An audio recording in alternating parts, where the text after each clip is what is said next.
कि जिन राजनेताओं ने डरे हुए अंग्रेजों से षड्यंत्र करते हुए अपनी जनता को भ्रम में रखते हुए, अंधेरे में रखते हुए सत्ता का हस्तांतरण अंग्रेजों की शर्तों पर स्वीकार किया और इस देश को 565 रियासतों और 2 डोमेन में बंटने दिया, और ये जानते हुए कि डायरेक्ट एक्शन डे के तहत जो वेस्ट बंगाल और उसके आसपास हत्याएं और जो जघन्य जो है गंभीर वारदातें हुई थीं, उनके अनुभव के आधार पर एक बच्चा भी अनुमान लगा सकता था कि जब ये देश धर्म के आधार पर बटेगा तो क्या नरसंहार होगा। क्या आपको नहीं लगता है कि ये अनुमान लगाना अत्यंत ही सरल था? जी नहीं, आपकी क्या धारणा है कि ये सरल था या नहीं था? बिल्कुल था। तो फिर उस समय के जो हमारे राजनेता थे, जो सीक्रेट एजेंट एडमिना के साथ उस रात में बुलेट नामक बुलेट नामक फिल्म को देख रहे थे, उन्हें इस देश में विभाजन के दौरान जो नरसंहार हो रहा है उसकी चिंता नहीं थी। क्या ये समय नहीं आ गया है कि हमें उसकी भर्त्सना करना चाहिए? तो 10% करना चाहिए और भविष्य में ऐसा पुनरावृत्ति ना हो उसकी व्यवस्था करना चाहिए। अब मैं आपसे ये पूछना चाहता हूँ कि क्या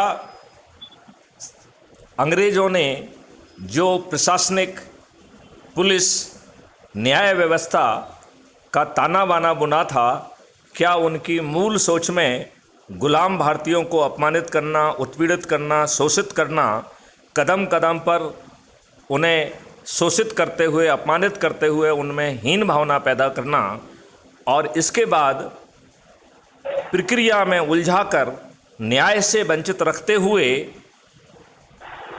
उन्हें इतना जो है निर्बल बना देना, आर्थिक रूप से इतना उनको क्षति पहुंचाना जिससे वो अंग्रेजी साम्राज्य के विरुद्ध कभी सिर ना उठा पाए, इस सोची हुई रणनीति से बनाए गए नियम कानून इस देश की जनता पर थोपना, क्या ये जनता के प्रति विश्वासघात और बहुत बड़ी देशद्रोह नहीं है?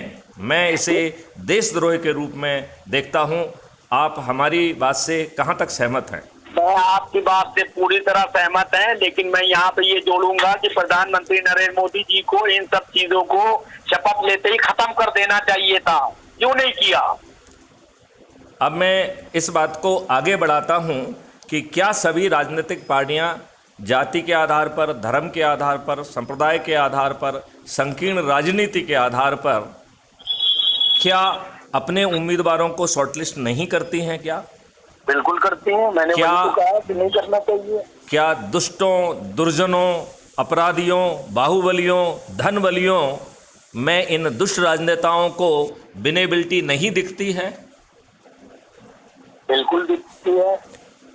क्या ये सभी राजनीतिक पार्टियां जीतने के लिए एक जैसे ही हथकंडे, जिसमें फ्रीबी, दारू, साड़ी, पैसे और गरीबों को मुर्गे बांटना और उनके वोट को खरीदना और उन्हें रिप्रेजेंट ना करना, इन दुष्ट राजनेताओं को ये कहते हुए लज्जा नहीं आती है कि वो पार्टी के छोटे से सिपाही हैं?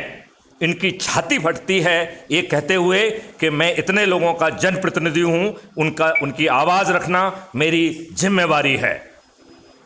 आपका क्या कहना है इस बारे में? बिल्कुल आप सही कह रहे हैं, यही करते ही हैं। तो अब हमारे सामने क्या विकल्प है?